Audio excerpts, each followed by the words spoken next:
வணக்கம் மக்களே, நாம் இந்த ஆரோக்கியமான பதிவில் திராட்சை பழத்தில் நிறைந்துள்ள விரிவான மருத்துவமனைகளை பற்றி நம்ம விளக்கமாக பார்க்க போகிறோங்க. இப்போ திராட்சை பழம் சுவையில் சிறந்தது மட்டும் இல்லாமல் ஒட்டுமொத்த உடல் ஆரோக்கியத்திற்குமே மிகச்சிறந்த மருத்துவ குணங்களை கொடுக்கக்கூடியது.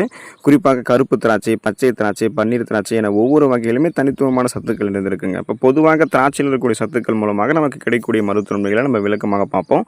அதை பற்றி பார்க்குறதுக்கு முன்னாடி இந்த வீடியோவுக்கு மட்டும் ஒரு லைக் கொடுத்துட்டு இந்த தகவலை உங்களுக்கு தெரிஞ்சவங்களுக்கும் ஷேர் பண்ணிவிடுங்க. ஏன்னா இது அவங்களுக்கும் பயனுள்ளதாக இருக்கக்கூடிய ஒரு ஆரோக்கியமான பதிவு தாங்க.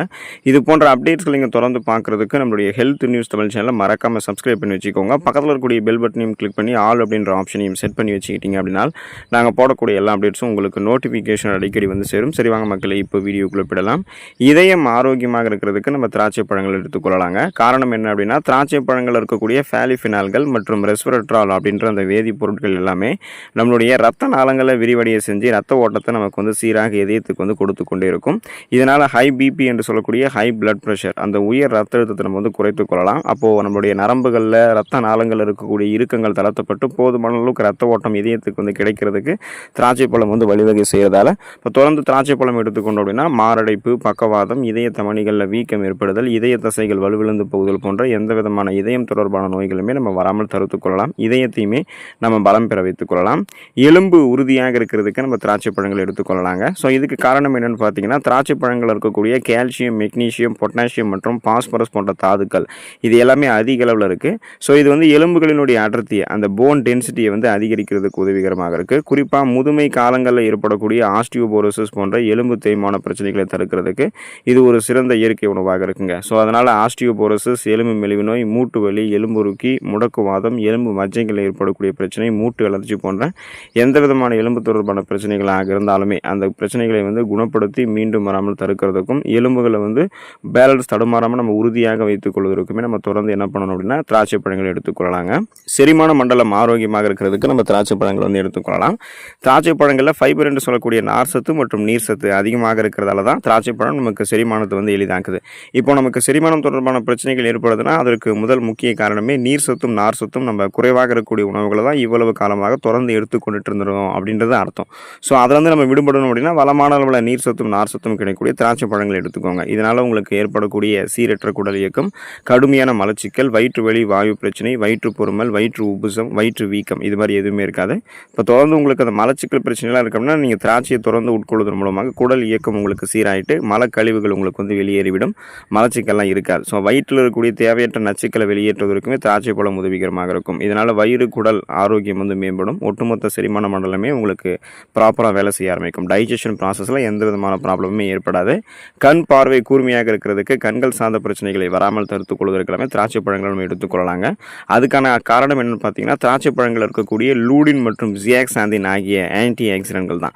ஸோ இந்த ஊட்டச்சத்துக்கள் கண்களினுடைய வெளித்திரையை வந்து பாதுகாத்து கண் பார்வை மங்குவதை நமக்கு வந்து தடுக்கும். இப்போ ஒருவேளை உங்களுடைய கண் பார்வை வந்து கூர்மையாக இருக்க வேண்டும் என்று நீங்கள் நினைக்கிறீங்கன்னா திராட்சை பழங்களை தொடர்ந்து எடுத்துக்கொள்ளணும். அப்போ தான் இந்த ஆன்டி ஆக்சிடென்ட்கள் கிடைத்து எப்போதுமே கண் பார்வை திறன் கூர்மையாக இருக்கும். ஒருவேளை உங்களுடைய கண் பார்வை திறன் மங்கலாக இருக்குது, அது வந்து இளைஞர்களாக இருந்தாலும் சரி, முதியவர்களாக இருந்தாலும் சரி, திராட்சை பழங்களை நீங்கள் எடுத்துக்கொண்டீங்கன்னா அந்த மங்கிய கண் பார்வை திறன் மீண்டும் மீண்டும் உங்களுக்கு வந்து கூர்மையாக மாற ஆரம்பிக்கும்.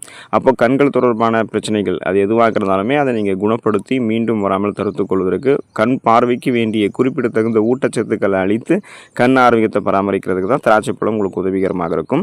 நோய் எதிர்ப்பு சக்தி திறனை அதிகரிக்கிறதுக்கு நீங்கள் திராட்சை பழங்கள் எடுத்துக்கொள்ளலாங்க. அதுக்கான காரணம் என்ன அப்படின்னா, திராட்சை பழங்களில் விட்டமின் சி என்று சொல்லக்கூடிய அந்த உயிர் சத்து இருக்குது மற்றும் விட்டமின் கே திராட்சையில் தாராளமாக இருக்குது. ஸோ இது எல்லாமே உடலினுடைய நோய் எதிர்ப்பு மண்டலத்தை வலுப்படுத்துது. அதாவது இம்யூன் சிஸ்டத்தை வந்து உங்களுக்கு ஸ்ட்ராங் பண்ணி கிருமி தொற்றுகள் வந்து உங்களுடைய உடலை வந்து பாதுகாக்குது. குறிப்பாக ரத்தத்தில் இருக்கக்கூடிய ஹீமோகுளோபினுடைய அளவையுமே அதிகரிக்கிறதுக்கு உங்களுக்கு துணை புரியுது. ஸோ இதனால் பார்த்தீங்கன்னா ரத்த சிகப்பணுக்கள் அதிகரிக்கப்படும்.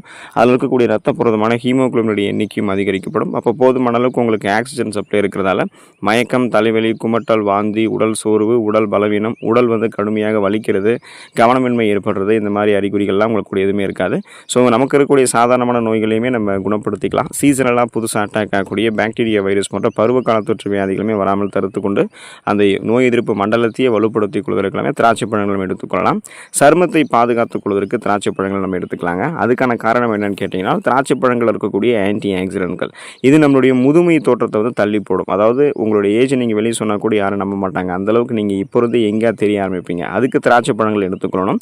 அப்போ பார்த்தீங்கன்னா அந்த ஆன்டி ஏஜிங் உங்களுக்கு வந்து இருக்காது. அப்போ குறிப்பாக பார்த்தீங்கன்னா அதாவது ஏஜிங் ஆகக்கூடிய ப்ராசஸ் இருக்காது. நீங்கள் வந்து அந்த உங்களுடைய தோல் சுருக்கங்களே உங்களுக்கு இல்லாத அளவுக்கு இளமையாக தெரிய ஆரம்பிப்பீங்க. சூரிய கதிர்களால் ஏற்படக்கூடிய சரும பாதிப்புகளையுமே குறைத்து தோலை வந்து உங்களுக்கு சாஃப்ட் அண்ட் ஷைனிங் ஃபேஸாக மாற்றுறதுக்கு, அதாவது மின்னக்கூடிய பளபளப்பான மிருதுவான சருமத்தை மாற்றிக்கிறதுக்கு முகப்பொருட்கள், கண் கருவளையங்கள், கரும்புள்ளிகள் இந்த மாதிரி வந்து உங்களுக்கு எந்த விதமான தோல் தொடர்பான குறைபாடுகளுமே இல்லாமல் சருமத்தை தொடர்ந்து பராமரிக்கணும் அப்படின்னாலுமே திராட்சை பழங்களை நீங்கள் எடுத்துக்கொள்ளலாங்க. இப்போ நீங்கள் திராட்சையின் மீது தெளிக்கப்படக்கூடிய பூச்சிக்கொல்லி மருந்துகளை நீக்கிறதுக்கு கல் உப்பு கலந்த நீரில் கொஞ்சம் நேரம் நீங்கள் திராட்சை பழத்தை ஊற வைத்து அதுக்கப்புறம் நல்லா கழுவுனதுக்கப்புறம் நீங்கள் உட்கொள்ளலாம். இப்போ திராட்சையை எடுத்துக்கொண்டு நிறைய நன்மைகளை பெற்று நலமோடு வாழுங்க. அடுத்த ஆரோக்கியமான பதிவில் மறக்காமல் சந்திப்போம். நன்றி மக்களே.